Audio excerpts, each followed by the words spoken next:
கனத்துக்குரிய தெய்வ பிள்ளைகள் யாவருக்கும் ஆண்டவராய் இயேசு கிறிஸ்துவின் நாமத்தினால் வாழ்த்துக்கள். தினம் ஒரு தூதன் வழியாக உங்களை மீண்டுமாய் சந்திப்பதிலே பெருமகிழ்ச்சி அடைகிறேன். இந்த நாளிலே கர்த்தர் கொடுத்த வார்த்தை ஏசாயா தீர்க்க தரிசன புஸ்தகம் 42வது அதிகாரம் 13வது வசனம்.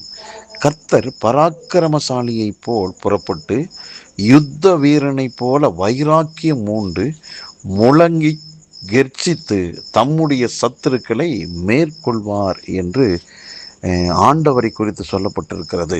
அன்பானவர்களே, ஆண்டவர் ஏன் இவ்வளவு வேகத்தோடு பராக்கிரமசாலியாக எழும்பணும், வைராக்கியத்தை வைக்கணும், கெர்ச்சிக்கணும்? ஏன் அப்படின்னா, எல்லாமே யாருக்காகனா தேவன் தம்முடைய பிள்ளைகளுக்காகத்தான் இப்படி கெர்ச்சித்து எழும்புகிறார்.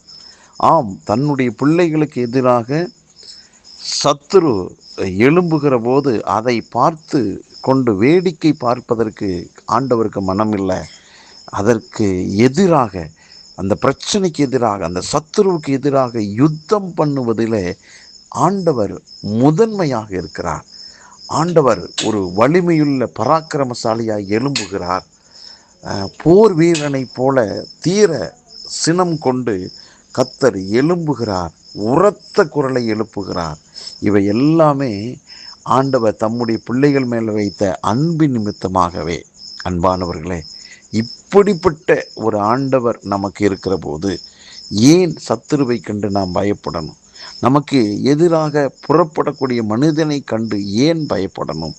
அன்பானவர்களே, ஒருவேளை உங்கள் வீட்டில், உங்கள் அருகாமையில், நீங்கள் வேலை செய்கின்ற இடத்துல, படிக்கின்ற இடத்துல, பிஸ்னஸ் பண்ணக்கூடிய இடத்துல எத்தனையோ விதங்களிலே சில மனிதர்கள் எழும்பலாம்.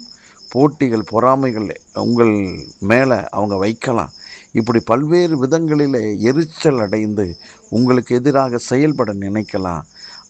கணக்கு போட்டு பார்த்தா அவங்கள காட்டிலும் நான் பெரிய பராக்கிரமசாலி அல்ல, அவங்கள காட்டிலும் பொருளாதாரத்தில் நான் கீழாத்தான் இருக்கிறேன், எந்த விதத்திலும் அவங்களோடு எனக்கு எதிராக இருக்கக்கூடிய சத்துருக்களோடு ஒப்பிட்டு பார்க்கும்போது ஒரு அடி கீழே தான் இருக்கிறன்னு கூட நீங்கள் நினைக்கலாம்.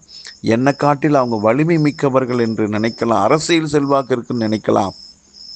ஆனால் ஆண்டவர் இன்னைக்கு கொடுக்கிற வார்த்தையின்படி பார்க்கும்போது உங்களுக்காக கர்த்தர் வைராக்கியம் கொண்டு ஒரு யுத்த வீரனை போல எழும்பி இருக்கிறபடியினால் நீங்கள் பயப்படாதீர்கள், நீங்கள் சும்மா இருங்க. கர்த்தர் உங்களுக்காக வழக்காடுகிறார், உங்களுக்காக அவர் யுத்தம் பண்ணுகிறார். முடிவிலே உங்களுக்கு ஒரு நல்ல ஜெயம் கிடைக்கும். காத்திருங்கள், நீங்கள் வெட்கப்பட்டு போவதே இல்லை. ஜெபிக்கலாம். நல்ல தகப்பனே, இந்த நல்ல வேலைக்காக நன்றி. அன்பின் தெய்வமே, எங்களுக்காக கர்த்தர் நீர் ஆண்டவரே எழும்பி ஒரு யுத்த வீரனை போல புறப்பட்டு சத்துருக்களை சங்கரிக்கிறீரப்பா, அழித்து போடுகிறீர். ஆண்டவரே, எங்களுக்கான யுத்தத்தை நீர் செய்கிறீரப்பா. எந்த விதத்திலும் நீர் சத்துருவின் கையில் எங்களை ஒப்பு கொடுக்காதபடி எங்களை பாதுகாத்து அந்த அழைத்ததான திட்டத்துக்கு நேராக நடத்தி எங்களுக்கு வெற்றியை தருவதற்காக நன்றி.